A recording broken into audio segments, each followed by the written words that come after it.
In Chapter 1095, we finally know about the power of Saturn's devil fruit. In addition, Kuma's past and his relationship with Nika are also shown in this chapter.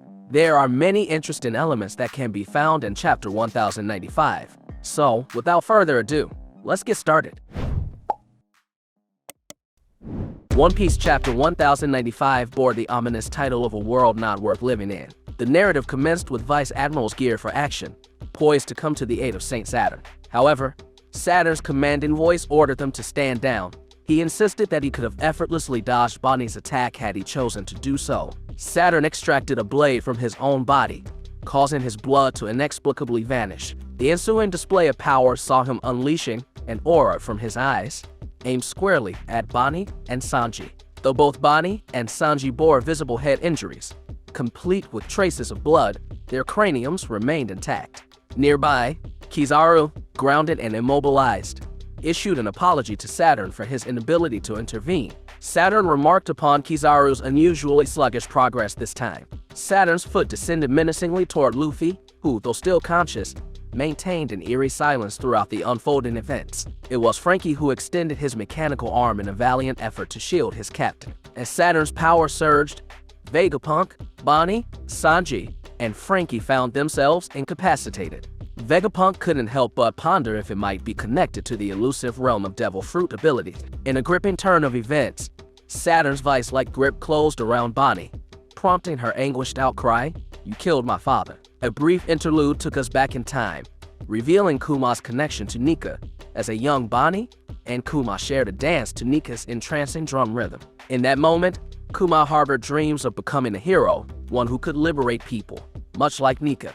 Returning to the present, Saturn unveiled the hidden truth about Kuma's lineage. He was part of the Buccaneer race, a group of individuals tainted by their criminal past and blessed or cursed with giant blood, bestowing upon them extraordinary strength. We were thrust into another flashback, this one set 47 years prior in the Sorbet Kingdom, where Kuma was born into an otherwise ordinary family. His father hailed from the notorious Buccaneer race, while his mother was a regular human. The shocking revelation of Kuma's blood test results found their way into the hands of a world government agent within a hospital. This revelation resulted in the entire Kuma family being captured and enslaved in the infamous Mary Joa due to their extraordinary strength. Kuma's mother's life ended tragically, and it was then that Kuma's father shared with him the legend of Nika. However, his father's own life met a grim end, the result of a celestial dragon's bullet for the crime of disturbing their peace with his dance to Nika's haunting rhythm. The narrative shifted again, this time to events that transpired 38 years ago. A celestial dragon disclosed the sinister tradition of conducting a human hunting game every 3 years on a non-government island. Troublesome slaves and native inhabitants were released on the island, only to be ruthlessly eliminated, allowing the celestial dragons to claim it as their own. The selected island for this year's grim event was God Valley in the West Blue, known for both its valuable resources and audacious name. The king of God Valley attempted to resist but met his demise at the hands of St. Figureland Garling, the anticipated champion of the gruesome game. A young Garling, with his striking half-moon hair and beardless visage, garnered the admiration of many celestial dragons. It was during this time on God Valley that Saturn, who appeared unchanged from his present form, was also present.